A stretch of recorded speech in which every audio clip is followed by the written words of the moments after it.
সুবহানাল্লাহ পকেটের মধ্যে রাখেন, জোরে কোন সুবহানাল্লাহ। এর চাইতে শ্রেষ্ঠ ইস্তেগফার আর হয় না। তা যার ইস্তেগফারটা সবচাইতে শ্রেষ্ঠ, আওয়াজও হবে শ্রেষ্ঠ, সুবহানাল্লাহ।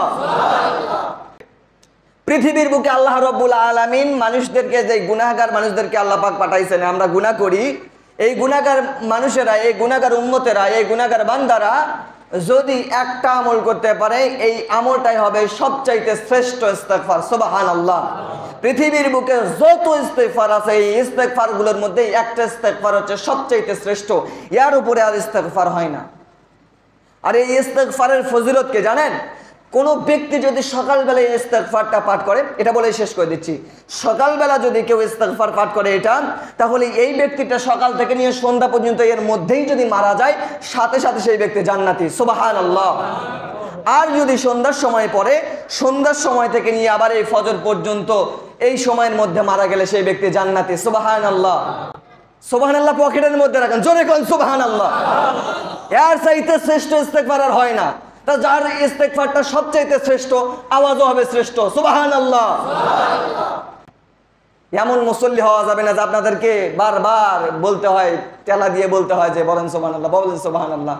এখানে তো ঘুম পাড়তে আসেন না, এখানে ওয়াজ শুনতে আসছেন, আমি কিছু কথা আপনাদেরকে বলতে আসছি। সুতরাং দুয়ে মিলেই হবে একটা, একে মিলে হবে না। তো এক হাতে তালি বাজে না, দুই হাতে তালি বাজাতে হয়। সুতরাং আমি বলেই গেলাম, আপনারা শুনলেন না, হলো না। আপনারা শুনেই গেলেন, আমি টুকটাক কিছু কিছু বলে গেলাম, কানে হাত দিয়ে সুর মারে চলে গেলাম, না, এটাও হলো না।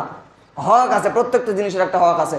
সেই ইস্তেগফারটা হলো সাইয়্যিদুল ইস্তেগফার। ইস্তেগফারটা একটু লম্বা, এই ইস্তেগফারটা মুখস্থ করতে হবে। আল্লাহুম্মা আনতা রাব্বি লা ইলাহা ইল্লা আনতা খলাকতানি ওয়া আনা আবদুকা ওয়া আনা আলা আহদিকা ওয়া ওয়া'দিকা মাসতাতা'তু আউযু বিকা মিন শাররি মা সানা'তু আবু'ু লাকা বিনি'মাতিকা আলাইয়া ওয়া আবু'ু বিযামবি ফাগফিরলি ফা ইন্নাহু লা ইয়াগফিরুয যুনুবা ইল্লা আনতা। হতাশ হয়ে গেলেন নাকি যে হুজুর সূরা বাকারা থেকে শুরু করলেন, নাস পর্যন্ত পড়লেন আপনি, মনে হচ্ছে? না, অত বড় কিছু নয়। এই 2 থেকে 3 লাইনের একটা বাক্য এটা।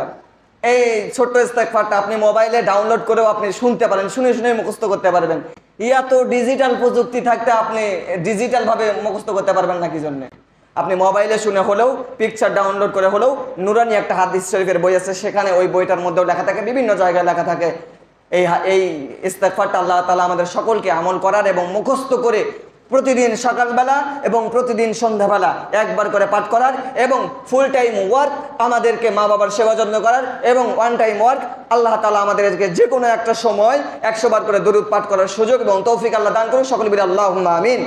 ওয়া আখিরু দাওয়ানা আলহামদুলিল্লাহি রাব্বিল আলামিন।